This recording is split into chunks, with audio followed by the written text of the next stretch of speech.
You're listening to the Solano Paranormal Podcast, where the unknown meets investigation. From haunted locations to unexplained encounters, we dive deep into the mysteries that surround us. With your host, Mitch McLean, get ready to explore the truth beyond the veil. Good evening, everybody. I am Mitch McLean. Welcome along to the Solano Paranormal Podcast. I am here with my co-host tonight, Sarah Lee. Hello, Sarah Lee. Hello. All right. So, tonight we've got a great show for you guys. We're talking about haunted highways and restless roads. So, like I said, welcome back to the Solano Paranormal Podcast. I am Mitch. And riding shotgun tonight is Sarah Lee. And if you're listening in your car, settle in because we're steering into stretches of highways where the mile markers blur, the radio loses stations, and something older than asphalt keeps pace just out of sight. We've spent plenty of episodes in basements and attics, places with walls and doors. Tonight, the walls fall away. It's just you, the dark, and the long in between.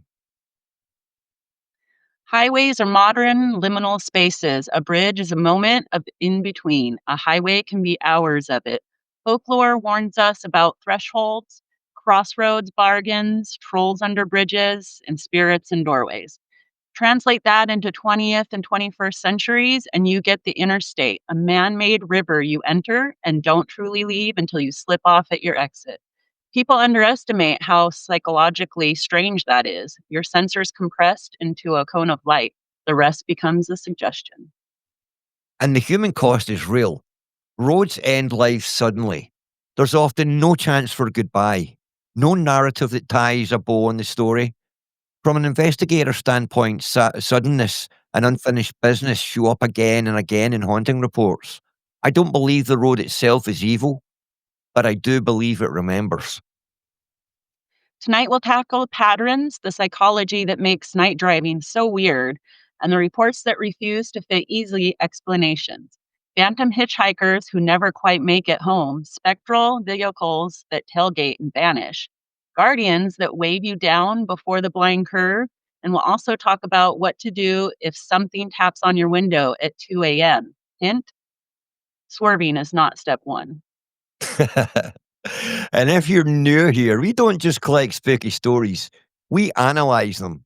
We compare language, weather, lighting, topography, and witness behavior. And when people who don't know each other describe the same thing at the same place, that's when we leave our desks and go stand on the shoulder ourselves. So buckle up. The road ahead is not empty. All right, Sarah Lee, let's start talking about haunted roads and highways. Have you ever experienced anything on a haunted road or a highway? A phantom hitchhiker or a spectre on the side of the road?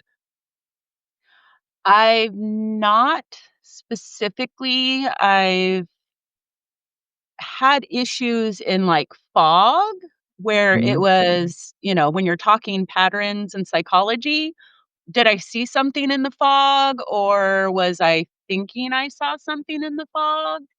Was it Yeah. there or not? It's really hard to tell. But I've heard a lot of stories from other people who really have had these experiences. Yeah. Have you heard about the black dog?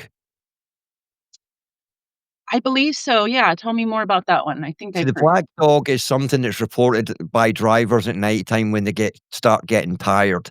There's often numerous reports of sightings of a black dog either running in front of them and making them slow down and hit the brakes, or it's just sitting on the side of the road as they pass by and they see a black dog.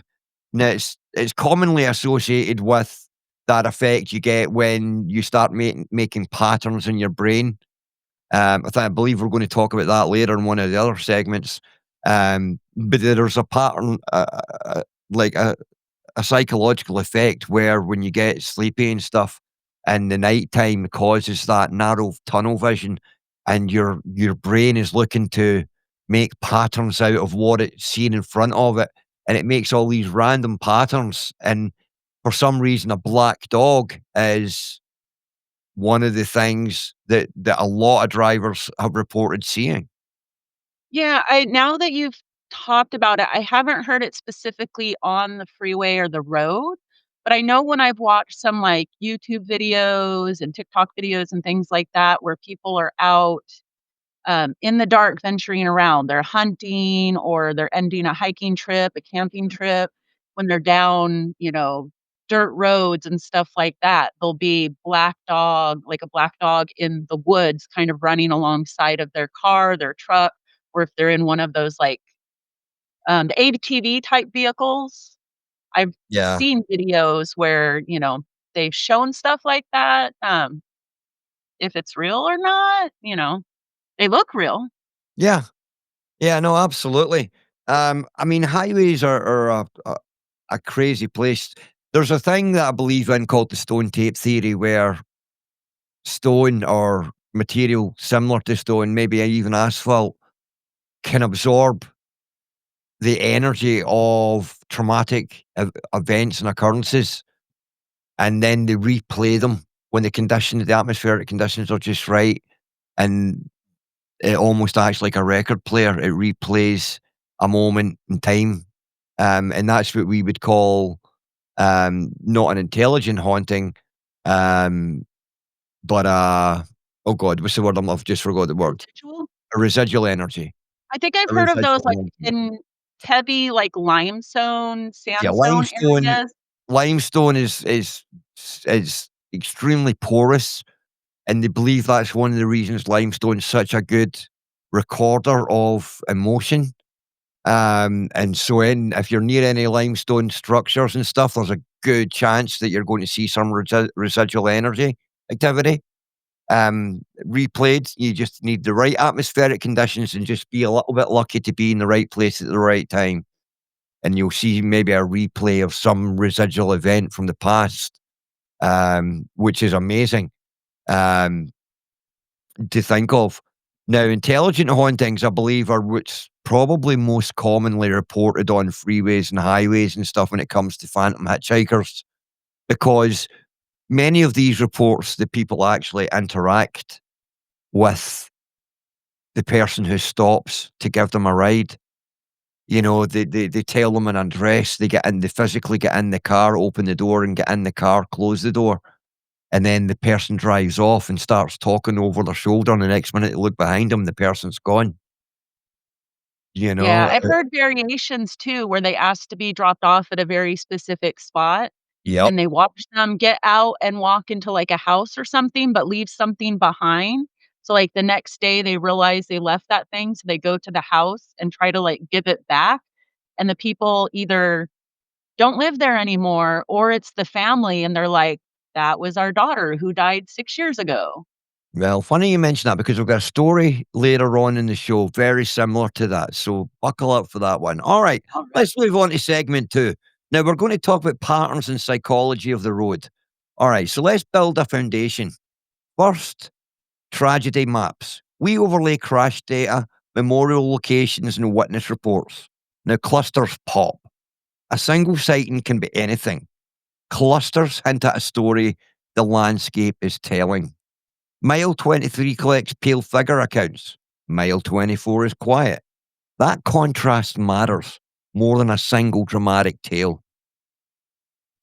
Then the environment. Sodium lamps flicker at frequencies that make the edge of your vision misbehave.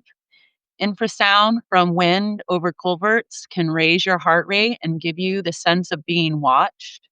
Concrete can toss echoes in ways that mimic footsteps outside the vehicle. We know all of this because eliminating natural causes doesn't ruin the mystery, it actually sharpens it. When the explanation is exhausted and the pattern remains, that's when we pay attention. Psychology next. Night driving constricts the world to that triangle of light. Your brain is a survival machine. It paints in the dark with old fears and cautionary tales. That's not a weakness. It keeps you alive. But psychology doesn't explain why three different drivers, 10 years apart, all describe a woman with damp hair staring straight ahead near the same turnout. The mind can misfire. It rarely misfires in chorus. Yeah, culture colors the same structure. In Japan, bowing figures near tunnels, sometimes leaving wet footprints at the end of the wall. Mexico, La Rumorosa, where voices coax you towards the guardrail in sudden gusts. In the Appalachians, lights that pace your truck along old mining roads. The different paint, same skeletons, an encounter that punctures the sealed cabin and reorders your next 1,000 miles. And from our field notes, patterns that raise our eyebrows look like this. Number one, geography repeats. Same bend, same mile marker. Number two, language repeats. Different witnesses reach for the same odd word. Soaked, mud in the cuffs, glass breath. Number three, behavior repeats. The figure never looks at the driver. The hand never touches the handle. The lights never pass, even when you slow. When all three stack, we mark a hot spot and return with better tools. And tools really matter. We run dash cams with high dynamic range to push into the dark. We log barometric pressure and temperature inside the vehicle as well as out. Cab microclimates sometimes shift before we see anything. We mark EM spikes, but we don't chase them. Cars are big electromagnets. More telling is synchronized anomalies. A seatbelt chime with no passenger, paired with a temperature dip and a recorded voice memo where the witness whispers without knowing why. When layers sync, the hairs go up on the back of our necks. Bottom line is respect fear as a data point. Filter for the tricks of light and sound, and then listen for the chorus. When a place keeps telling the same story through different mouths, believe that the place is trying to be heard. All right. So let's talk about segment two, patterns and psychology of the road. Now the psychology of the road is crazy because I mean, I've had it happen to me many times where I've almost wrecked. I don't feel I'm feeling tired and I'm driving, and the next minute I'm like, yo, oh shit. Bounces my head off the steering wheel and stuff. And then I'm like, pull over, get out, get some fresh air, a cup of coffee or whatever. Um, you know, get myself together and then carry on. But the psychology of the road is absolutely nuts. I mean, I've seen some crazy stuff when I've been driving and getting tired out of the shadows and things on the side of the road. I've got an amazing story to tell you guys later about a truck driver friend of mine from Utah who had an amazing encounter on the road. It was out of this world. You just won't believe it, but I'll keep that for the next segment when we get to it, I believe. All right, so night driving constricts the world to that triangle of light. Your brain is a survival machine. It paints in the dark with old fears and cautionary tales. So what does that mean? It means the way your brain operates at night, it's looking for those patterns and the shadows and the little bits of light that it sees. It's looking for anything that it can rationalize and explain what it's seeing. Your brain is an incredible machine, and that's what it does, Sarah Lee, right? hmm It works really hard to put all those patterns together for you. Yeah, and it causes you to see things and hallucinate things that just are not there. We talked about the black dog theory, where people see black dogs on the side of the road or running in front of them, which make them brake um, and slow down. Um, I often see shadows of trees in overpasses. It's the weirdest thing. I'll be driving down the freeway and I'm not tired, but it's nighttime and your eyes are stuck in that triangle of light like we're talking about. And you're just focused tunnel vision straight ahead and your eyesight narrows in, and all of a sudden you start seeing those different shapes and shadows and stuff. And I usually see it almost like it's trees along the side of the road. Even if there's no trees, I'll see the shadows of trees. Then occasionally I'll see the shadow of what I think is an overpass. And It's the weirdest thing. I know my brain's tricking me. Have you ever had any of those types of sensations driving at night? Yeah, mine I think are more related to light. I either think I see headlights behind me with the car coming up fast, but nothing ever passes me. Like I'll get over into the slower lane, but Uh-huh. then there's nothing, or vice versa. You think you're coming up on somebody going slow and you see the red tail lights, but then Uh-huh. as you get closer, they just kind of shimmer away. And then, Mm. like, for people who don't understand or haven't seen their own thing, I think most humans have seen the daylight version. When it's hot out and you got that long stretch of highway and you get that shimmer on the road. Yeah, I think most everybody sees that. So it's kind of like the nighttime version of that. right. No, absolutely. And like you said, geography repeats we look for. Same bend, same mile marker. So if we're looking for a psychological event, that's what we're looking for. Repeated events. Language repeats where different witnesses reach for the same odd word. Now, what we're talking about there is words talked by a spirit, spoken by a spirit, or a phrase spoken by a spirit. It could be the given address, or it could be, you know, um, anything the spirit says um, to the person. If it's repeated and the same different witnesses report the same thing over long periods of different times, then you have to take notice of it. Those individual events then suddenly become patterns, and that's what we look for in paranormal investigating. And we try to debunk some of the patterns too. Absolutely. Part of our own job is to try and debunk our own evidence. We wouldn't be very good paranormal investigators if we just believed everything we collected is automatically being paranormal. That's why we do walkthroughs. The day before we do a paranormal investigation, we'll go to the location in daylight hours and we'll do a walkthrough and we'll interview the owner of the premises or whoever's involved. Um, we'll take some instruments there like EMF meters, EVP recorders, different equipment that we'll take along to record the environment in a daylight setting and try and find any hotspots like wiring in the walls that cause EMF spikes, which we had at our most recent um, investigation. We had one of the occasions where the meter was spiking next to a certain wall, and we understood very quickly that that was not a paranormal occurrence. Some paranormal investigators are ruthless, and they would say, "Oh, we got an EMF spike. Oh, look at that. It's evidence." No, we try and debunk our own evidence. Yeah. All right. Anyway, let's move on to segment 3, Phantom Hitchhikers. Now, this segment is a good one.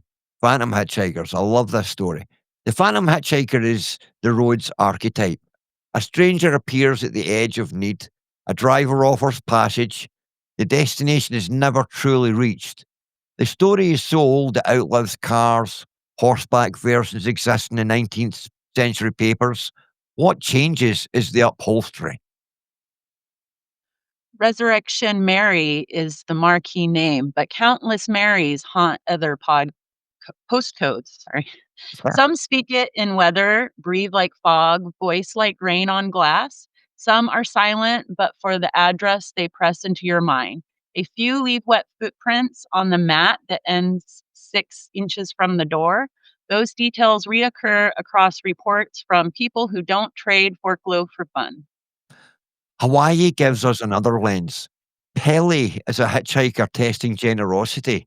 Help her and you pass. Refuse and you may meet a stalled engine on a blind curve. Latin America's Dama de Blanco flips the moral. She's warning, not testing, and those who heed her arrive home. I don't need the stories to agree. I need them to rhyme, and they do. Skeptics counter with fatigue and hyponagia. Fair, but fatigue doesn't make your rear seatbelt light flash 3 times in the turn lane while the cabin temperature drops 4 degrees, and your voice recorder, totally by accident because you hit record to dictate direction, captures a second whisper under yours saying the same street name you're trying to remember. We have that file. It's not proof, it's weight on the scale. Now, would I stop for a hitchhiker at 2 a.m.? No. No. Absolutely not. Would I stop for a story? Every time. Because buried in the tree line of these reports is something simple and human, the urge to finish the journey. Maybe that's what the roadside asks of us, to, to witness that someone is still trying to go home. Interesting. So the phantom hitchhiker, Sarah Lee, we spoke a little earlier and you said you've never come across a phantom hitchhiker or anything. I haven't either.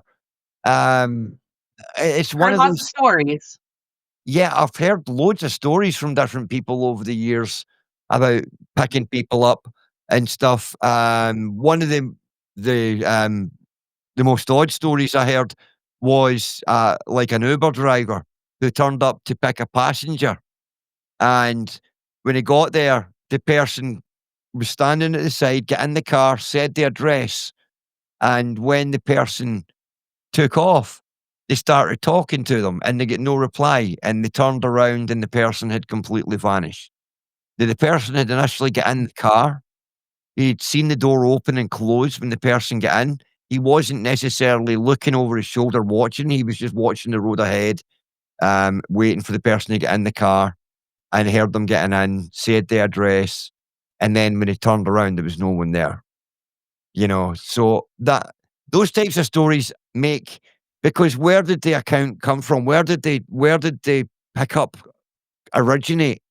How does a ghost Yeah. manipulate like a Uber. drive-through system like Yeah. Uber? Um, it shows. I don't know how to explain that type of thing. No, and it'll be interesting because I've noticed myself taking Ubers and Lyfts more recently in like the last year, maybe a little bit longer. A lot of drivers actually are having like reverse cameras now too that actually like records their back seat passengers in Yep, case like they act up and stuff like that. They have evidence. yep. So it'll be interesting to see if we start getting some of this on camera. That would be really neat to see. Because I know there's tons of these stories, and they usually have something to do with either somebody getting in a car accident or somebody being murdered. And a lot No, of times absolutely. around cemeteries. The murdered ones are usually around cemeteries, and the car accidents just random roads. Yeah. Now, it's a sad story that we said. It's like I said, the roads. What is the roadside asking of us? Maybe it's just to witness that someone is still trying to go home, and that's really sad. That you've got all Yeah, these spirits out there that, for one reason or another, never got to complete their journey home. They never got to their final destination. yeah, and like you were And saying earlier, oftentimes repeated people are seeing these, not just one person, but right, it's multiple people, sometimes over the span of years. So these people are trying to get home forever. yeah, and it's constant. I mean, and to me, those are not residual hauntings; those are intelligent hauntings. Because they appear and they act intelligently to you. They'll flag you down, they'll thumb you down, and you stop, or you see them on the side of the road, wet in the rain, and your moral compass makes you stop and offer them a ride, and they'll often get in and interact with you for a while, and then all of a sudden you look behind you and they're gone.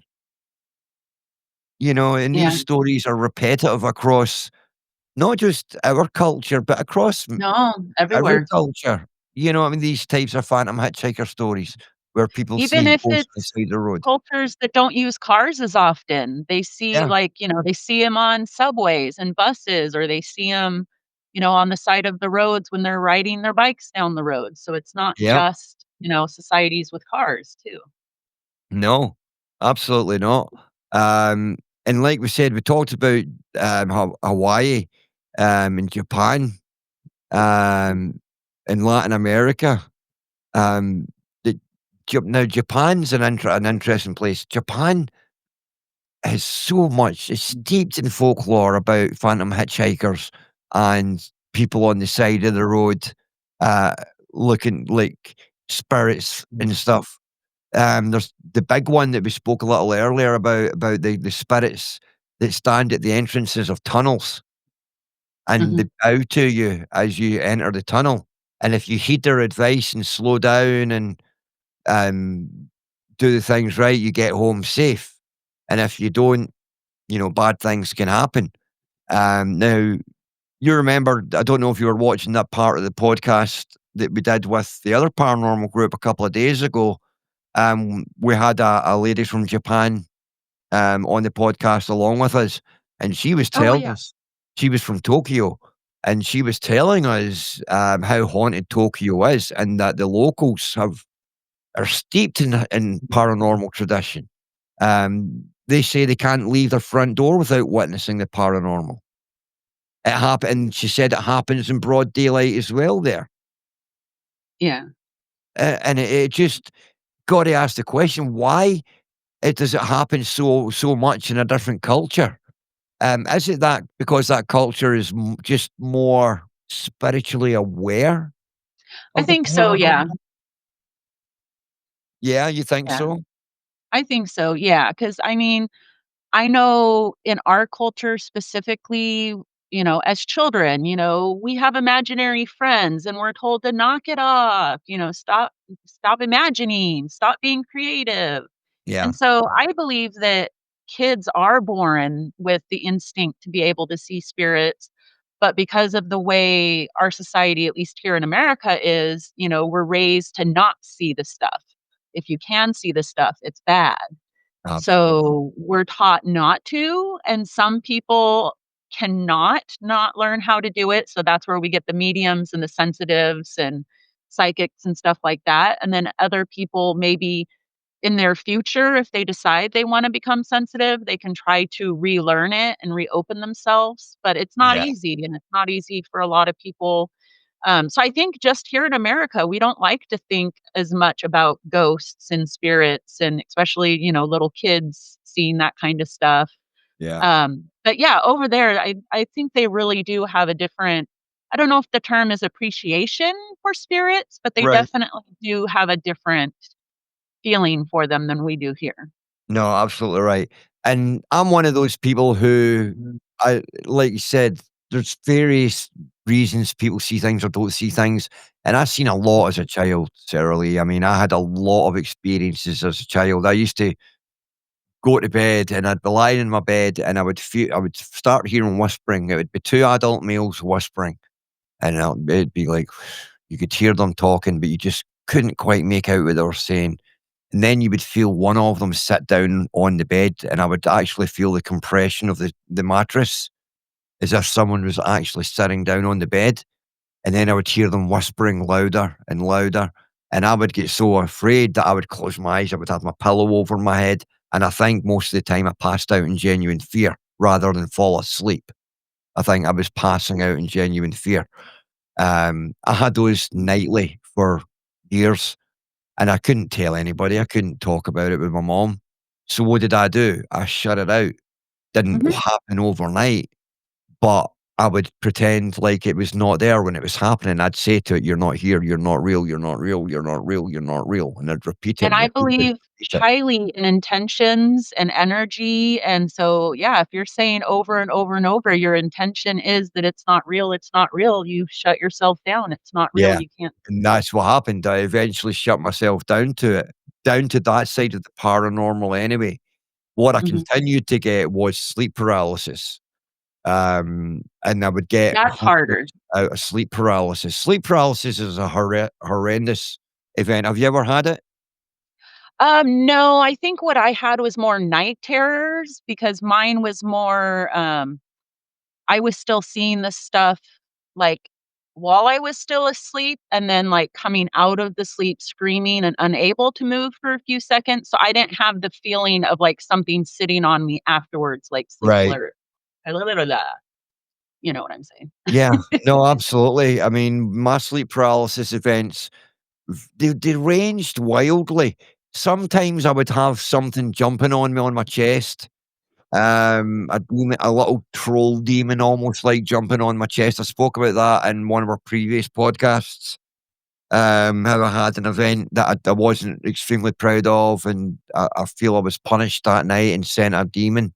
A demon was sent to torment me and just give me a warning. Other sleep paralysis events have been just almost like a shadow figure in the doorway watching me as I've woke up. Others have been like swooping ghosts, like actual spirits swarming through the air and dive bombing my face and pulling away at the last second and terrifying me. My sleep paralysis dreams have varied a lot. Mhm.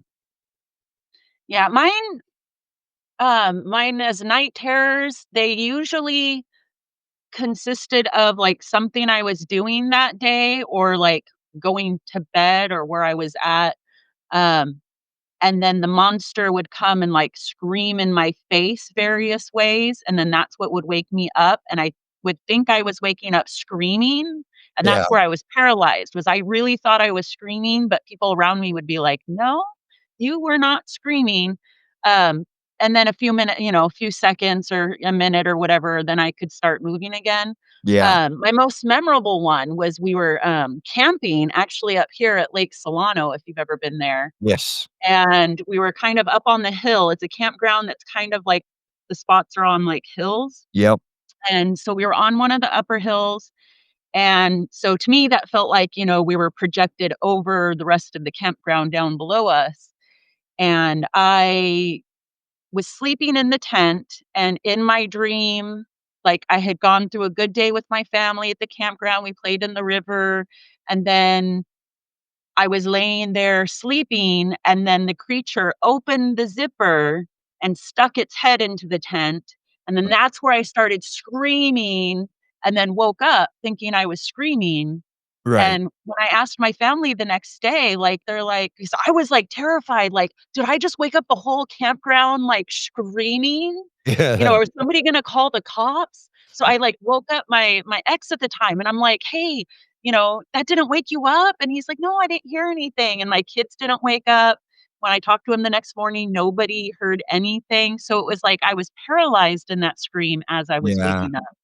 But it was just so weird, and it's so memorable because it was like I thought I had woken up the entire campground, yeah, somebody thinking I got murdered or something, but so it's not quite the same as what you were dealing with. It was more like in my dream, but then freezing as I'm waking up. yeah, So not the long freeze people get afterwards. yeah. Now, like we were talking about Phantom Hitchhikers, let's get back on topic a minute. Now, like you said, skeptics counter with fatigue and hypnagogia, which is that condition I was talking about earlier in tonight's episode, where your brain tries to make patterns and recognize shapes. Um, and those kind of things can often be the actual cause of these ghostly sightings at the sides of road and stuff like that. They absolutely make up a huge proportion of the reports. Where it makes no sense is when those reports are repeated on the same stretch of road at maybe the same weather conditions, maybe the same time of night. And we're going to talk about some of these stories just in a couple of minutes. But those types of stories are crazy. Mhm. And they're very common. They are very common. They're so common. People see things there all the time. Um, Now, it could absolutely be psychological effects. Absolutely, a lot of them, I'm sure. A large majority of them, probably 85, 90% of them, are down to psychological effects. But when you do the investigation on those stretches of roads, you all of a sudden discover that there's been multiple reports on those same stretches from eyewitnesses over decades, maybe. And sometimes if you do the research, you can actually find like the person you were seeing in the incident report of what happened, like it was in the newspaper that, somebody got in a crash or was hit or Absolutely. murdered. So you can actually Absolutely. find fact-based evidence for the activity itself. It may not Yep. prove seeing the ghost, but at least that has happened, and you wouldn't have known that ahead of time. No, exactly. Exactly. Anyway, moving on, Sarah Lee, let's move on to segment 4. We're going to talk case files. 3 roads, 3 encounters. Okay, here we go, guys. Case 1, the varsity jacket, Solano County. The weather, hard rain, wind driving sheets across the lane. The witness was an ER nurse after a 12-hour shift. She was lucid, no alcohol. Lane assist was active, and she sees a figure on the shoulder. A teen boy in a Letterman jacket, dark with water, hair plastered, arms wrapped across his ribs. He doesn't flag her down. He simply exists in the corner of her vision, enough to trigger that moral reflex. I can't leave him out here. She unlocks the door. He slides in without a word. The heater blast, his hands don't pink up the way cold hands do. They sit like coins. When she asks him if he's hurt, he says, "Didn't make it home," which reads like the answer in an epitaph. He gives an address. She knows the street, older houses, porches with wind chimes. Details that stuck with me. She noticed the smell of river mud, not rain, like algae and silt. The seatbelt icon flicks on for a second, then off. 2 blocks from the turn, the cabin pressure changes. Her words in her ears pop. She glances at the passenger and sees the jacket empty, collapsed into itself, as if the boy simply stepped out of being. There is water on the mat in the shape of shoe soles that do not trail to the door. At the address, porch light on, a woman answers with the guarded politeness of someone who has rehearsed this encounter. "Was he wearing the jacket?" she asks first. The witness nods, asks how she knew. The mother says, "Because he always is. He drowned 5 springs ago. Friends jumped from the trestle. He hit wrong and vanished under. When they found him, his jacket had ballooned like a trapped breath. Some night strangers bring him home." The family tried to refuse the story the first year. By the second, they learned to accept the kindness and relight the bulb. Yeah, we returned with permission, documented the path from the trestle to the address, and captured EM spikes near the fence line, which we don't lean on because power feeds are everywhere. More interesting, an audio bed where wind drops and a single syllable, ma, rides under the chimes. Could be anything, but the nurse had used the same syllable describing the sound he made in the car. Takeaways here: repeated witness language, river, smell, empty jacket, a rehearsed reception at the address, and a grief ritual, the porch light that invites closure without demanding it. If hauntings are conversations, this one has learned its lines. Oh, wow. Okay, so that's a very interesting case study there, Sarah Lee. We were kind of touching on something that you said earlier, and I said that we had something coming up about it. You mentioned a case where that you had or someone you knew had experienced very similar, right? Mhm. Yeah, picked somebody up and drove to the address they told them, and then they got out of the car, walked up to the house. They didn't really pay attention to see if they went inside and drove away. They noticed something in the car the next morning, so after work, they drove it back to the house, and the family member was like, "They've been dead for years." Oh But my it did gosh. sound like the family was used to it, like in this story. Right. And it was a tangible item. It was like, you could Absolutely. pick it up. I don't Yeah. remember what it was. I just remember I And don't in know this if it was case study, a wallet or a phone or something.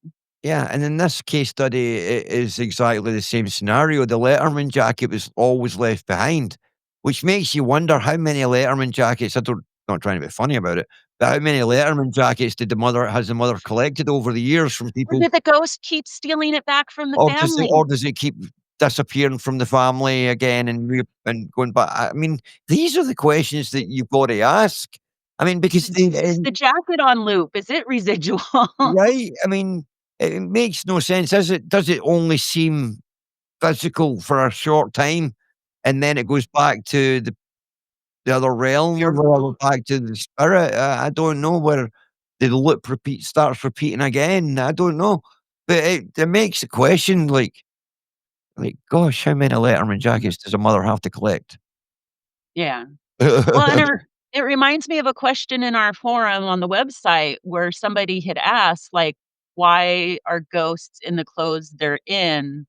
Like, sometimes they're in the clothes they died in, sometimes they're seen in other clothes, like, what so it was an interesting topic, so you can go out to the website. It'll be linked. Yep, absolutely. All right, case 2 we're going to talk about now. The switchback, high desert. Witness was a long-haul truck driver for 30 years experience. No nonsense. He sends us his ELD logs and dash cam without being asked. The time is 3:12 in the morning. The weather, mist is pooling in low cuts. There's a temperature inversion. He crests a hill into a leftward curve, carved into a talus slope. In his headlights, a man at the shoulder, both arms windmilling the universal slow down signal. He taps on the brakes harder than he likes. Hazards on, downshifts, fills the cargo push. But by the time he stops, the man is gone. But he didn't walk away, he vanished from the space where he should be still in view. The driver steps down, angry and a little spooked. 50 yards ahead, a fresh rock slide has erased the lane, wet stones, grit aerosolizing in the beams. His radios, highway patrol, sets triangles, waits, and shakes for the 10 minutes because adrenaline has nowhere to go. Now, the part that chews on the ribs, the dash cam shows the curve, the beams, the sudden brake lights reflecting in the talus. And no man, the driver knows what he saw, but the camera doesn't. The possibilities are the camera angle missed the shoulder, or missed distorted the range, or his brain invented a rescuer to justify an instinct, or, and I don't rule this out, something old in that slope decided he'd done enough diesels. We drove that road a week later. The shoulder where he stopped overlooks a runout gully packed with stones the size of ovens. A guardian myth would be tidy here, but tidy isn't the goal. What we can say is that a human being lived through a scenario where he should not have, and his behavior, breaking where the footage says nothing is there, aligns with a warning he can't otherwise account for. Absolutely. Oh my gosh. So that's a crazy encounter. And that's one that truck drivers, as you talk to truck drivers, they're some of the best paranormal witnesses you'll find because they're on the road so long, so often, and drive so many hours a day that they see all sorts of things on the roads. They see death all the time on the roads, other trucks wiping out, completely wiping out. They see it all the time with these long haul drivers. They see everything. You talk to them and I guarantee they'll have some stories to tell you.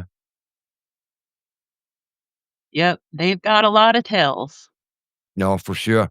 Now, one of the tales that I've got is from my friend Scott in Utah, who is a long haul truck driver, a heavy haul truck driver. So he carries all the heaviest equipment all over the country. The big wide long loads. He does those.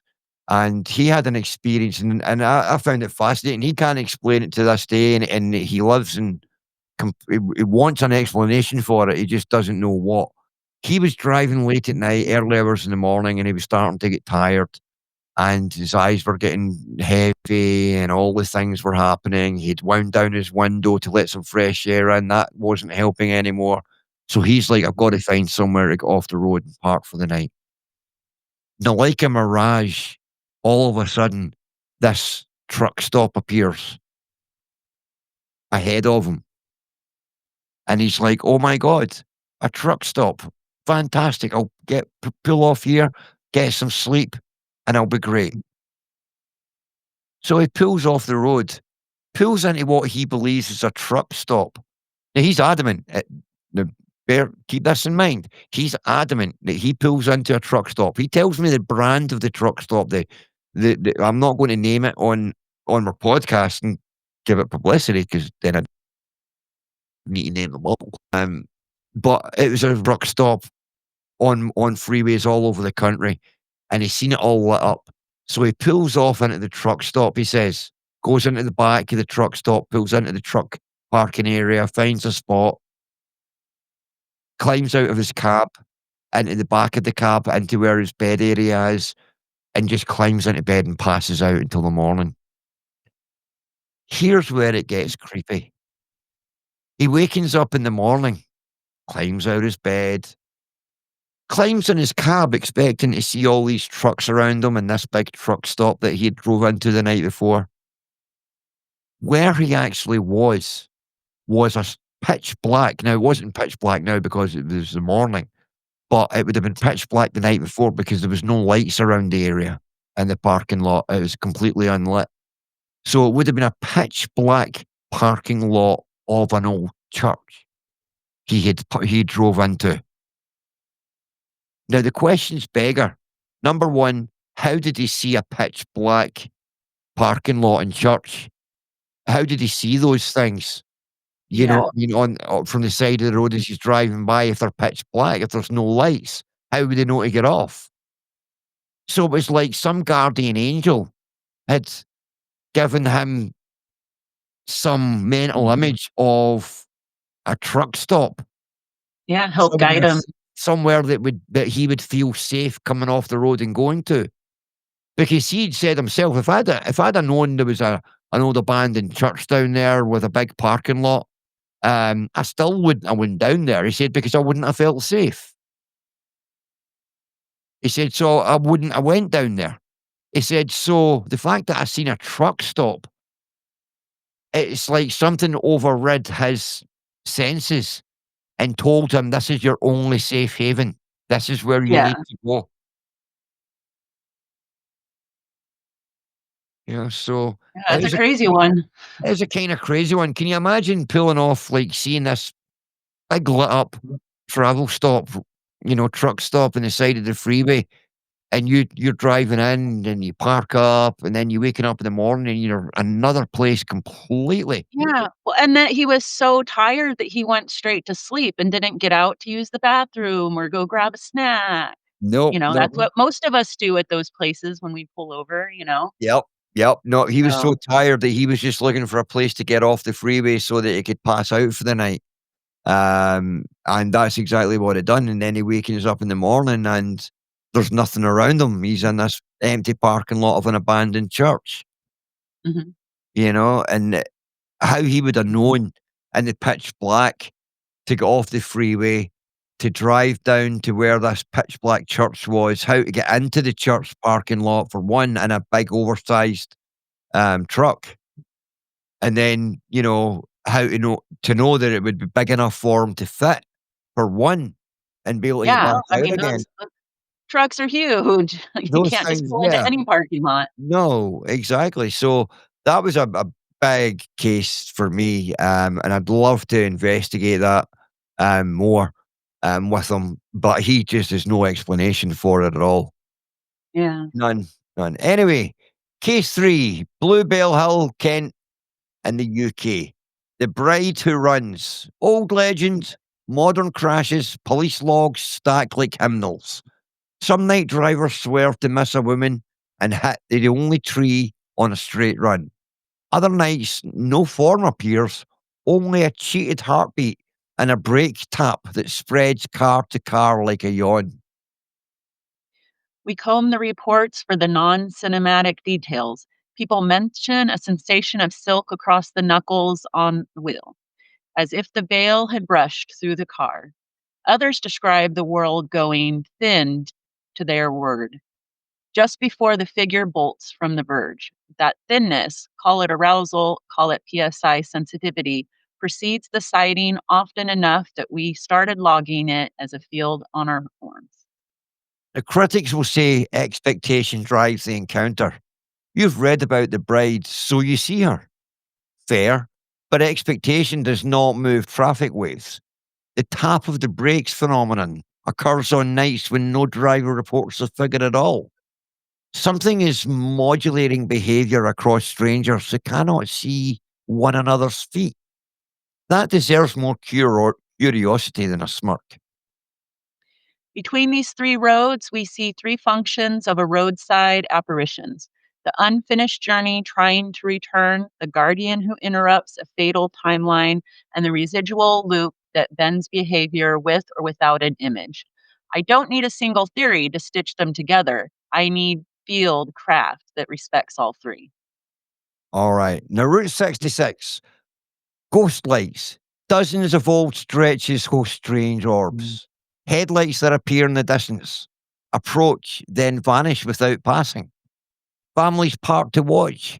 Explanations range from refraction to geology. But the reliability of the lights turns skeptics into patient observers. Japan's haunted tunnels. Nearly every prefecture has at least one infamous tunnel. Faceless men watching from alcoves, women bowing at the entrance. Drivers report icy hands brushing their shoulders inside sealed cars. Tunnels are engineered thresholds. Thresholds collect stories. La Rumorosa, Baja, California.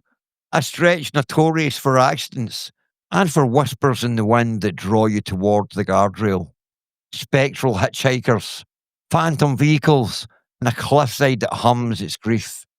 People respect the speed limit there because the land insists. All right, so that's a good case study there from Blue Hill, Kent, Bluebell Hill in Kent in the UK. The bride who runs. That's an interesting one. A bride on the side of the road. I mean, it's almost anybody would stop. Have you seen like somebody in a wedding dress on the side of the road trying to hitch a ride? I guarantee that probably everybody would stop. For her. Somebody would definitely stop for her because it'd be such an uncommon sight, and you would assume naturally that she's in some sort of trouble. Like, or maybe her car's broke down and she's trying to get to her wedding or something. You would be like, "Oh my god, a bride, I need to stop and help." Yep. Or runaway bride that's trying to get away from the wedding. Yeah, or a runaway bride who's trying to, get away from the wedding, exactly. But either way, you would if you see a woman in a wedding dress on the side of the Yeah. road, I pretty much think you would stop Yeah, there's for her. something about a wedding dress that's gonna make you have some feels of some sort. No, absolutely. Oh my gosh. Alright, so we'll move on to segment 5, spectral vehicles. Now, to the machines, the first time a trucker told me a semi materialised in his mirrors and then was simply gone, I filed it under fatigue. The fifth time from a different state with the same cadence and swear words pattern. Accounts cluster around two types. Type A, the predator, high beams closing far too fast, pressure in the cab, the animal panic of prey. You brace for the impact that never arrives. And then there's type B, the escort, an old pickup that appears just ahead of you and forces you to slow, then peels off at a pullout right before a hazard you would have not avoided at the speed you were at. And there are historical edges too. The black sedan motif, chrome grille, mid-century body, haunts desert two lanes. Motor riders tell of a headlight that places them in the periphery, but never quite resolves into a bike. Our inbox holds a story where a cyclist drafted a phantom taillight down a foggy grade, only to realise at the bottom there was no reflector, just a red smear of air. Could machines carry imprints? Museums of cursed objects exist for a reason. A car is a capsule of breath and fingerprints, a container for fights and love and last phone calls. If trauma seeds a loop in the world, steel and glass are no less soiled than wood and stone. And no, that's not me declaring every weird tail light a haunting.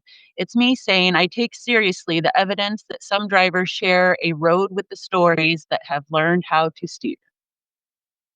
International variants multiply the theme. Delhi's phantom bus roars through intersections that cameras record as empty. Japan's ghost trains open doors on interiors that belong to another era, then slide into nothing. Eastern Europe keeps the older template alive with the devil's carriage. Accept the ride, lose your way home. The form updates with technology, the archetype stays put. All right, so spectral vehicles. Spectral vehicles on the side of the road. I mean, you spoke earlier towards the start of the podcast tonight, Sarah Lee, about where you thought you've seen headlight, like tail lights, and you followed them, and then as you got closer, they've vanished into nothingness and things like that. Yeah, usually kind of more in foggy areas and stuff like that. But yeah, Yeah, most definitely. I came from Washington with a lot of rain and a lot of fog. So yeah, sometimes in the fog, sometimes in the rain. But when you got close enough, like there was no way they could have exited the freeway. Or you right. might be coming up on somebody and go around them because they're going slow, but then there's nobody you're going around. You get in the other lane and then there's no car. No, So, absolutely, uh, absolutely. and All right, then so it's no, on you go. Sorry. oh, I was gonna say, just talking about this type of thing, it's not just, ghosts and stuff that are stopping on the side of the road. I posted again a blog on our website, solano My mom already knows I posted it, so hopefully she doesn't care that I share it here. It's kind of a longer post, about why I, believe in spirits based on what I've learned from her and her experiences. But since we're talking about cars, one of them she talked about was a family member that helped her get through. Sorry, I just can't remember at the moment if it was rain or fog. I think it was rain that she was struggling to see through to get safely, but she could feel a family member there that helped her get safely through it. Wow. So I just find it very fascinating that there's so many different ways, you know, this happens. It's not just Well, seeing a spirit, but you might feel a spirit take you to safety as well. absolutely. And those stories happen regularly as well, where a loved one will guide you to safety in your moment of distress. When you need the help, a loved one will all of a sudden materialize and help you home. I mean, it's just the accounts are endless, and we could talk about them all night. But anyway, moving Oh, on to yeah. segment 6. Now we're going to talk about safety and coping. Practical time.